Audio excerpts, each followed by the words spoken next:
حي على الفلاح.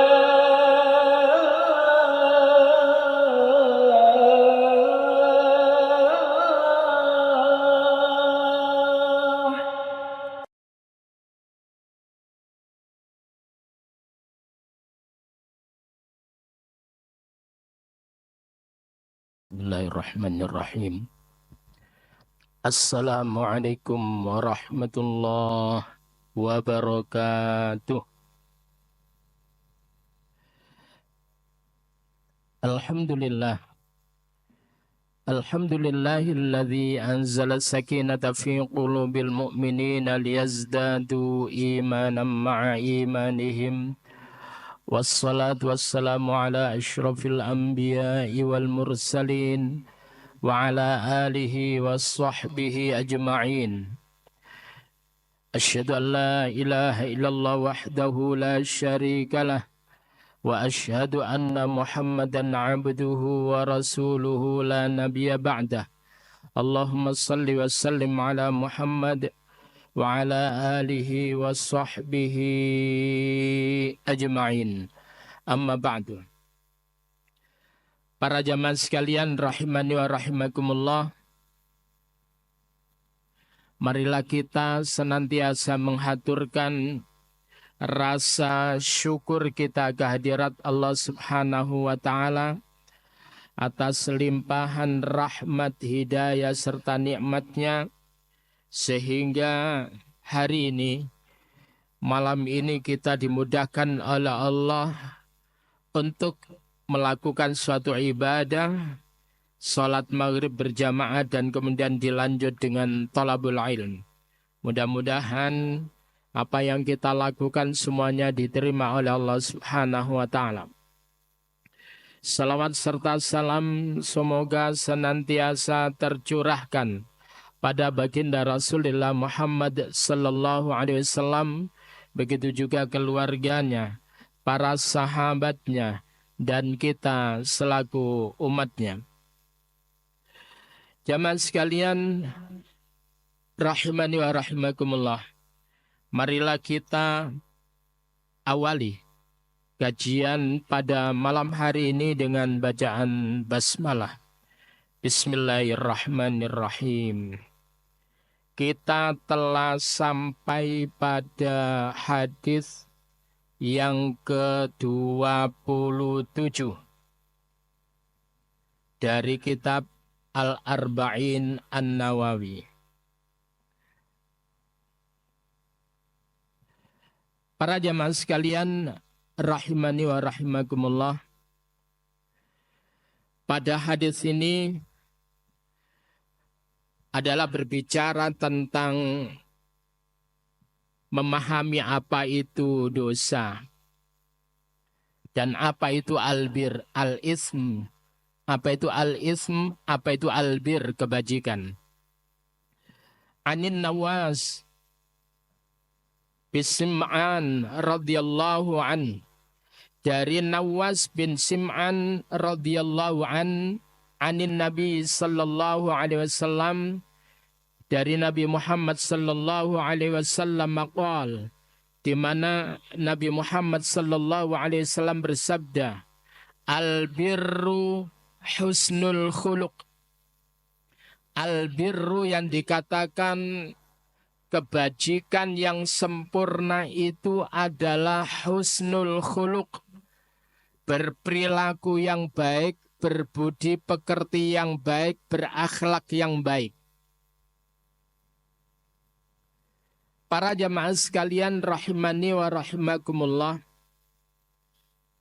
kalau ada orang alim, akan tetapi kemudian orang itu tidak berakhlak yang mulia, tidak berbudi luhur, maka tidak dikatakan orang tersebut itu adalah orang yang solih, orang yang soleh, orang yang dekat dengan kebaikan.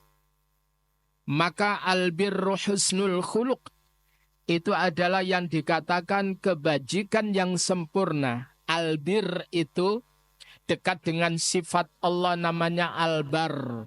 Al-bar itu adalah yang maha berperilaku yang baik. Al-bar. Sehingga ketika orang-orang yang hajinya dikatakan baik itu namanya mabrur. Jadi haji yang kemudian lekat pada dirinya kebaikan-kebaikan itu adalah al-mabrur. Sehingga Rasulullah Sallallahu Alaihi Wasallam mengatakan al-hajjul mabrur. Haji yang mabrur yang lekat dengan kebaikan adalah laisa lahu jazaun illal jannah. Tidak ada balasan untuknya kecuali surga. Maka orang yang dikatakan haji mabrur itu adalah orang yang hari-harinya lekat dengan kebaikan-kebaikan. Jadi tibul kalam, ucapannya indah. Dan kemudian it'amut ta'am, suka memberikan makan. Itu adalah orang-orang yang berbuat kebajikan atau al-mabrur. Al-birru husnul khuluq. Jadi kebajikan itu adalah husnul khuluq. Dan orang yang memiliki akhlak yang luar biasa itu memiliki nilai tersendiri di hadapan Allah Subhanahu wa taala. Sehingga ketika Allah Subhanahu wa taala mengatakan wa innaka la'ala khuluqin 'azim, dan sesungguhnya engkau Muhammad la'ala khuluqin 'azim, sungguh engkau di atas budi pekerti yang luhur. Hal itu adalah difirmankan oleh Allah di dalam surah yang ke-68, surah Al-Qalam. Jadi surah Al-Qalam itu mengatakan wa innaka la'ala khuluqin 'azim pada ayat yang keempat. Dan sesungguhnya engkau Muhammad la'ala khuluqin 'azim, sungguh engkau benar-benar berbudi pekerti yang luhur, berbudi pekerti yang agung.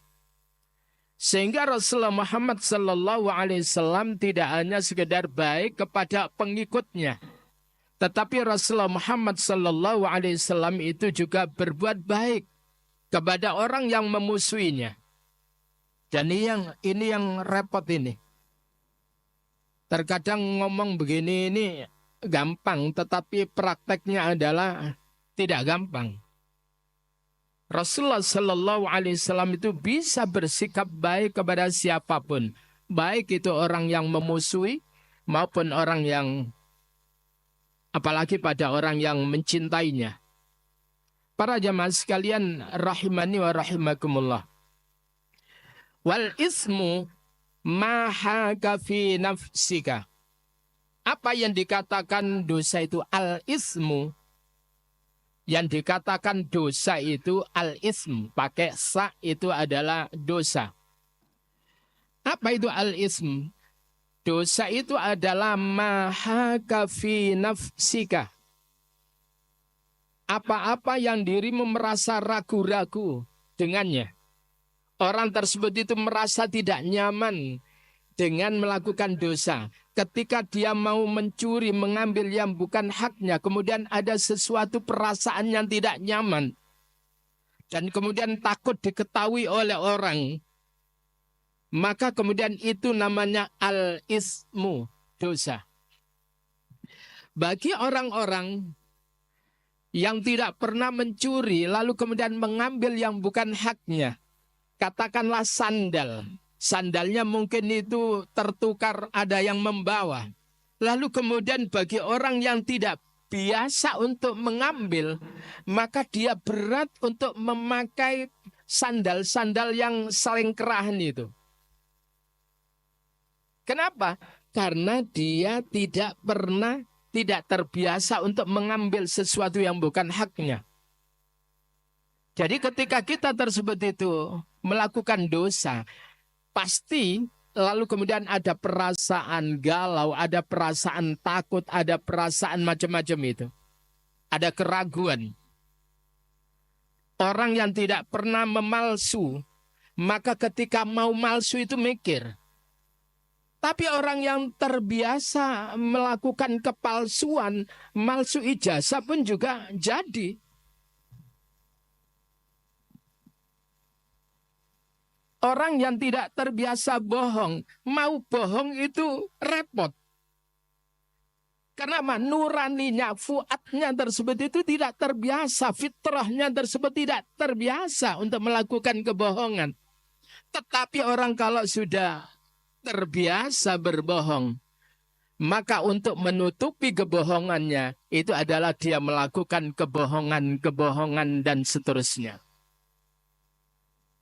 Para jamaah sekalian rahimani wa rahimakumullah.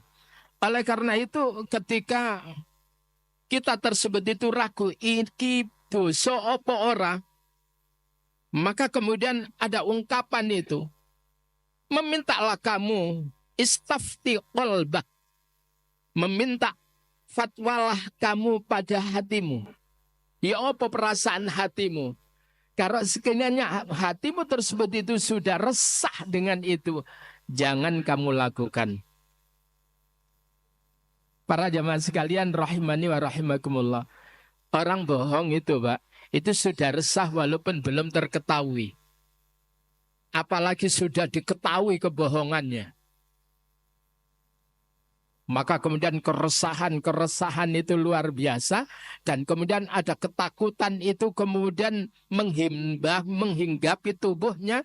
Dan saraf-saraf tubuhnya tersebut itu kemudian berekspresi untuk menunjukkan kesedihannya. Untuk menunjukkan daripada ketakutannya itu. Sehingga orang-orang yang semacam itu kemudian wajahnya itu cepat tua. Para jamaah sekalian rahimani wa rahimakumullah. Oleh karena itu jangan coba-coba melakukan dosa. Wal ismu ma haka fi nafsik. Dosa itu adalah hal-hal yang menjadikan dirimu tersebut itu penuh dengan keraguan-keraguan. Lalu kemudian wakahrihta ayyattali'a alai. Dan yang dikatakan dosa itu adalah engkau tersebut enggak suka ayyattali'a alaihin nas. Yang namanya dosa itu adalah jika engkau sudah tidak mau hal itu diliput, dilihat oleh manusia. Itu namanya dosa. Para jamaah sekalian rahimani wa rahimakumullah. Ini persoalan kalau orang terbiasa dosa, malah itu kemudian ditampak-tampakkan, Mbak. Karena jiwanya itu sakit itu. Tapi orang yang kemudian tidak terbiasa melakukan dosa atau dosa-dosa kecil, maka kemudian dia takut kalau ada orang yang mengetahuinya. Maka orang itu dikatakan muhsin. Perbuatannya itu adalah ihsan. Dia tersebut itu merasa dirinya diliput, merasa dirinya dilihat oleh Allah. Sehingga ihsan itu adalah anta'budallah ka'annaka tarahu fa illam takun tarahu fa innahu yarak. Ihsan itu adalah jika engkau beribadah kepada Allah seolah-olah engkau melihat Allah. Tetapi jika engkau tidak melihat Allah, maka sadari betapa Allah tersebut itu melihat engkau.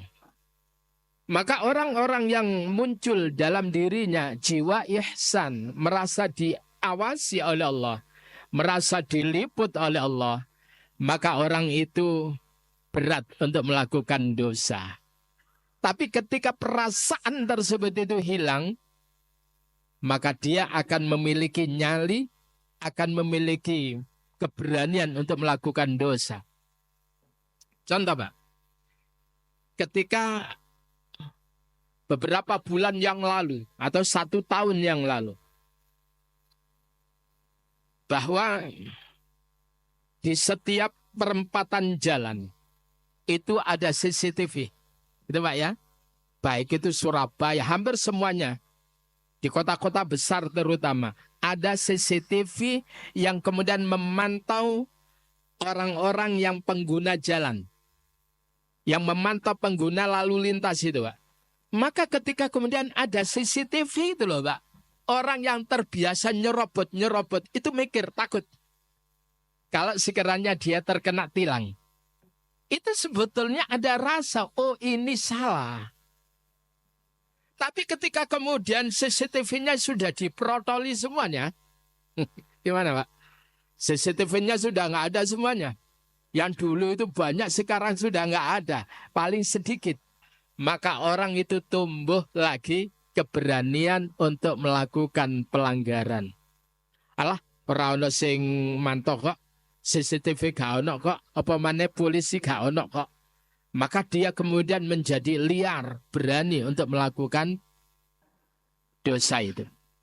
Jadi ketika kita ini merasa dilihat oleh Allah dan kemudian takut kalau manusia melihat apa yang kita lakukan, itu adalah al-ism, dosa.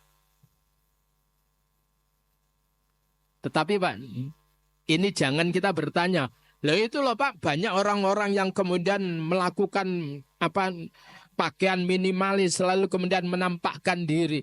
Itu hatinya sudah gelap. Kalla bal rana ala qulubihim ma kanu yaksibun. Jangan begitu.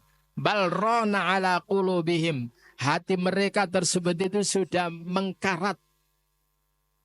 Bal rana ala qulubihim ma kanu yaksibun. Dosa-dosa yang mereka perbuat tersebut itu telah menjadikan hatinya berkarat.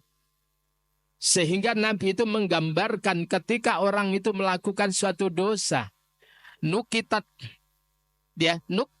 sauda, maka kemudian akan ada noktah hitam pada hatinya. Jadi ketika kita melakukan dosa, maka kemudian ada noktah hitam, ada titik hitam di dalam hati kita. Tetapi kemudian ketika kita bertaubat, wastaghfara rabbah, lalu kemudian kita tersebut itu mohon ampun kepada Allah, maka kemudian noktah hitam tadi itu dihapus dan kemudian menjadi mengkilap lagi. Jadi Rasulullah Sallallahu Alaihi Wasallam bersabda yang kaitan dengan tadi, innal abda idza akhta'a, sesungguhnya seorang hamba apabila dia melakukan suatu dosa khoti'atan dengan suatu dosa, nukitat fi qalbihi nuktatan sauda, maka akan akan ada titik di dalam hatinya, yaitu nuktatun sauda. Apa itu? Ada noktah hitam. Fa idza huwa naz'a wastaghfara wa taba, ketika orang tersebut itu mohon ampun kepada Allah dan kemudian orang itu bertaubat kepada Allah, suqila qalbuh, maka hatinya yang ada noktah hitam itu kemudian menjadi mengkilap lagi.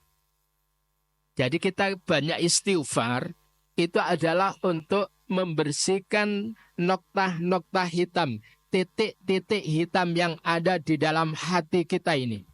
Ketika kita banyak istighfar, setiap saat beristighfar, maka kemudian akan suqilat qalbuh, maka akan menjadi mengkilaplah hati seseorang itu. Wa in ada, jika orang itu kemudian mengulangi lagi untuk melakukan dosa, zida fiha, maka akan bertambah noktah hitamnya itu. Lalu kemudian mengulangi dosa lagi, akan ada noktah hitam itu. Hatta ta'luwa qalbuh wa huwa arran, sehingga kemudian hatinya tersebut itu tertutupi dengan noktah-noktah hitam, yang itulah yang dikatakan telah mengkarat hatinya. Bapak Ibu sekalian rahimani wa rahimakumullah. Ketika ada pintu tersebut itu lama tidak dibuka. Lalu kemudian engselnya itu sudah mengkarat. Lalu kemudian kayunya ini telah mengembang. Maka untuk kemudian membukanya tersebut itu bukan perkara mudah. Kalau tidak hati-hati, pintunya akan bisa patah atau pecah.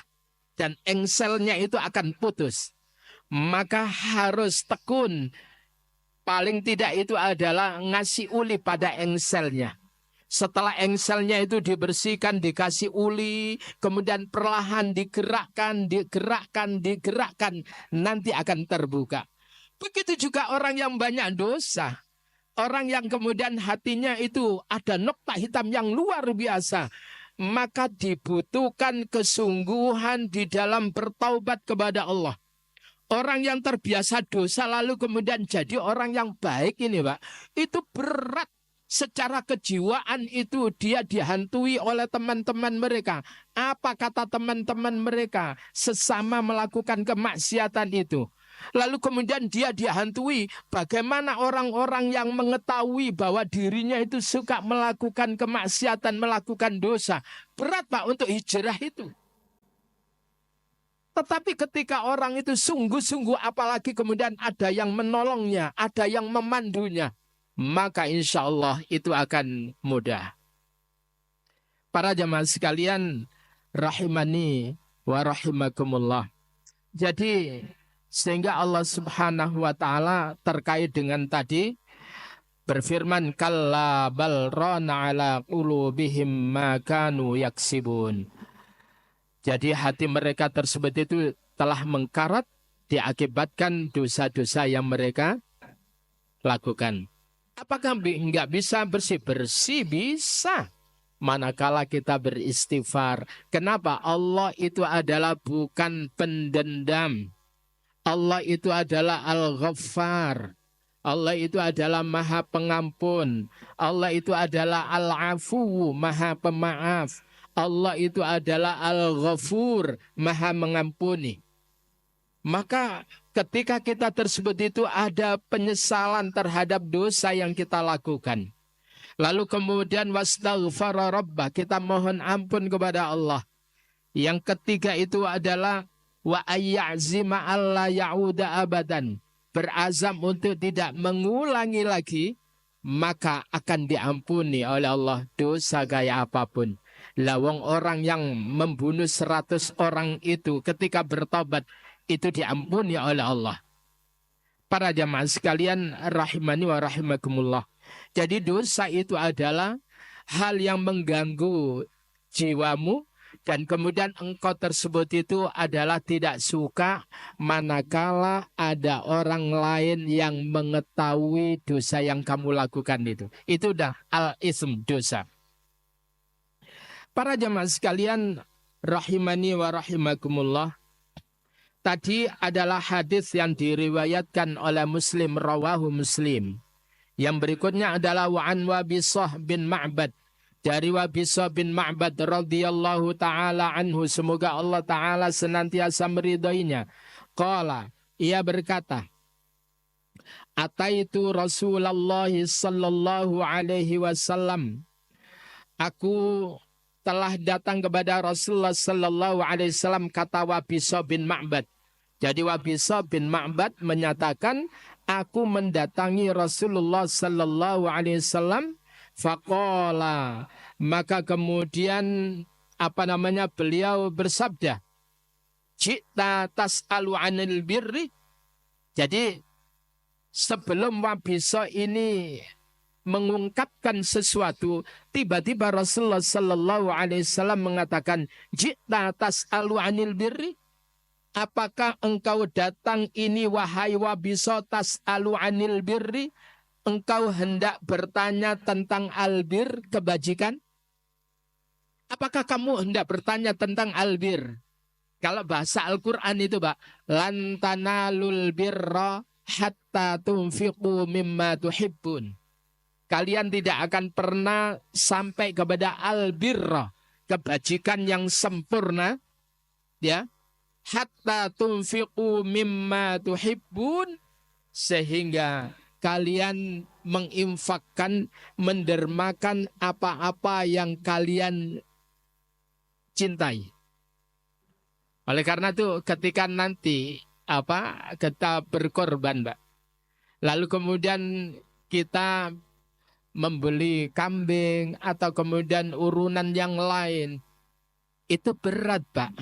Bagi orang yang tidak terbiasa bersedekah, tidak terbiasa korban ngetok nih, 3,5 juta, petang 1 juta, 5 juta, berat Pak.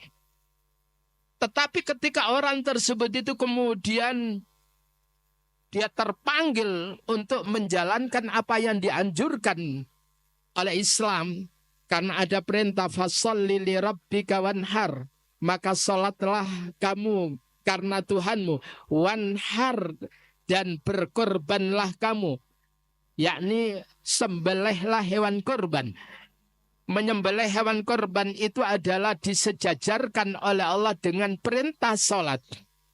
Maka kemudian orang ini terdorong dengan ayat itu, walaupun berat dia lakukan. Ketika dia melakukan itu adalah telah sampai kepada al-birra, kebajikan yang sempurna. Lan tanalul birra hatta tunfiqu mimma tuhibbun. Kalian tidaklah sampai kepada kebajikan yang sempurna sehingga kalian itu membelanjakan atau menginfakkan apa-apa yang kalian cintai. Para jemaah sekalian rahimani wa rahimakumullah, ketika Rasulullah Muhammad sallallahu alaihi wasallam mengatakan, wahai Wabisa, apakah engkau datang hendak bertanya tentang kebajikan? Qultu, maka aku Wabisa mengatakan, na'am ya Rasulullah, nggih ya Rasul, saya bertanya tentang albir, kebajikan. Qala, wahai Wabisa, gampang.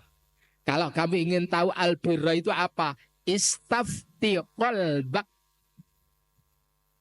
mintalah fatwa kamu kepada hatimu. Hati ini kata Allah, maka dzabal fuadu ma ra'a. Maka dzabal fuad, hati nurani itu tidaklah berdusta terhadap apa yang dia lihat, Pak. Jadi hati nurani kita, fitrah kita ini adalah sulit untuk berdusta. Maka ketika orang tersebut itu berdusta, memaksa saraf-saraf tubuhnya untuk bekerja di luar fitrahnya, dia kemudian mendramatisir dan sebagainya. Itu berat kerjanya saraf itu Pak, ketika diajak untuk berdusta itu. Maka kalau kamu ingin tahu apa itu kebajikan, istafti qalbak, maka minta fatwalah kamu kepada hatimu. Albirru ma'itma'annat ilaihi an-nafsu. Albirru itu, kebajikan itu adalah hal yang menjadikan jiwamu tenang. Orang itu kalau melakukan kebaikan itu tenang. Baca Al-Quran tenang. Sedekah tenang. Qiyamul lail tenang. Apapun kebajikan-kebajikan itu menjadikan tenangnya jiwa. Wa tama'anna ilaihi al-qalbu, dan yang menjadikan tenangnya hati. Sehingga apa kata Allah? Alladzina amanu wa tatma'innu qulubuhum bidzikrillah. Ala bidzikrillahi tatma'innul qulub. Orang-orang yang beriman itu hati mereka menjadi tenang dengan sebab bidzikrillah, dengan sebab mengingat Allah, berzikir kepada Allah. Ala bidzikrillahi, ingatlah, dengan berzikir kepada Allah, tatma'innul qulub, akan menjadi tenanglah hati itu. Maka ketika kita melakukan kebaikan, secara otomatis hati kita akan ditenangkan oleh Allah.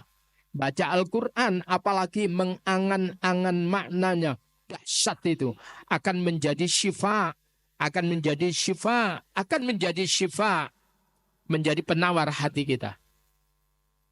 Para jamaah sekalian rahimani wa rahimakumullah. Sedang kemudian wal ismu, yang namanya dosa itu apa, Pak? Al ism, yang namanya dosa itu luar biasa, yaitu maha kafin nafsi wa taraddada fis sadr, yaitu sesuatu yang meragukan kamu, apa-apa yang meragukan jiwamu, dan kemudian wa taraddada, dan kemudian menjadikan resahnya fis sadri, di dalam dadamu. Hatimu resah. Kenapa? Usai melakukan dosa. Orang itu kalau sudah melakukan dosa, ketenteramannya dicabut oleh Allah. Ketenangan hatinya dicabut oleh Allah. Wataraddada fis sadr. Hatinya itu kemudian penuh dengan ketidaktenangan, dengan keresahan, dengan kesedihan, dengan putus asa, tidak percaya diri kalau orang itu melakukan dosa, Pak.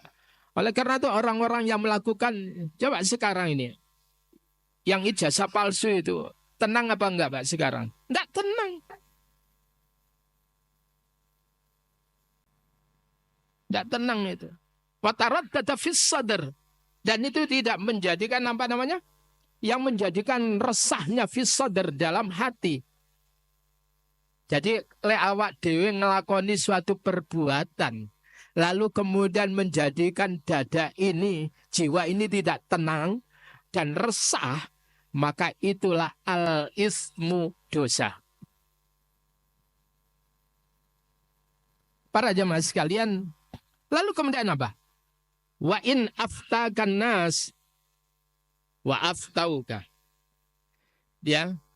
Jadi walaupun orang-orang memberikan fatwa kepadamu dan mereka membenarkannya, andai kata kamu melakukan dosa, lalu kemudian orang-orang memberikan fatwa kepadamu bahwa apa yang kamu lakukan ora dosa, gak apa-apa. Tapi sekali lagi, kalau hatimu itu resah dengan itu,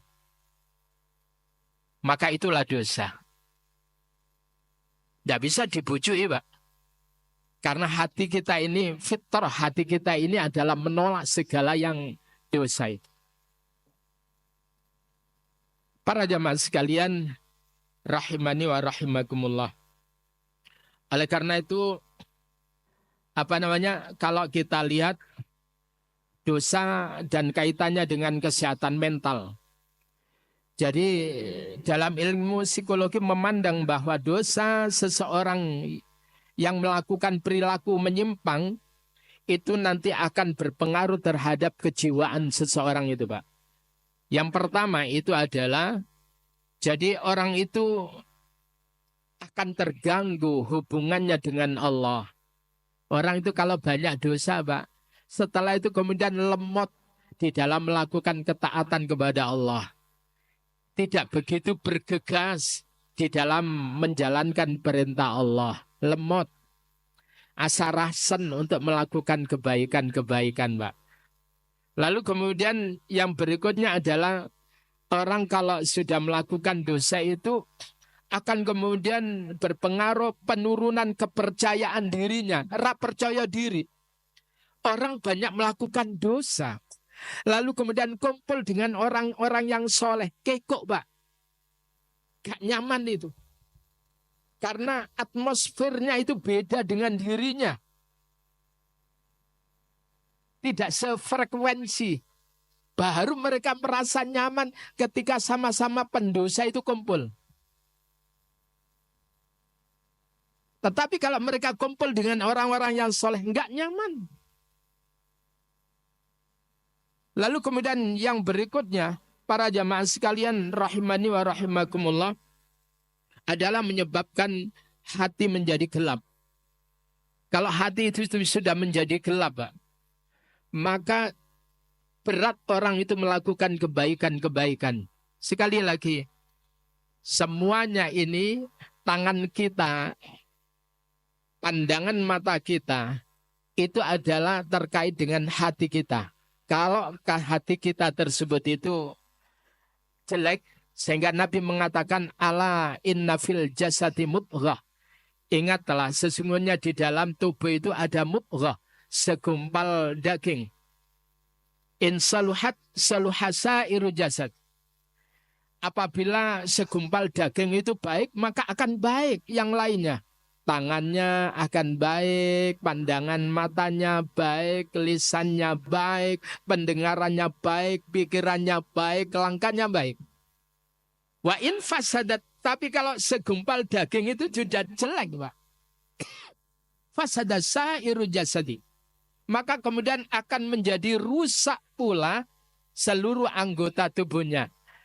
Lisannya mesuan, lisannya bujuan, lek ngomong kusruh, lek ngomong kasar, menyakitkan hati, pandangan matanya tidak teduh tapi menakutkan.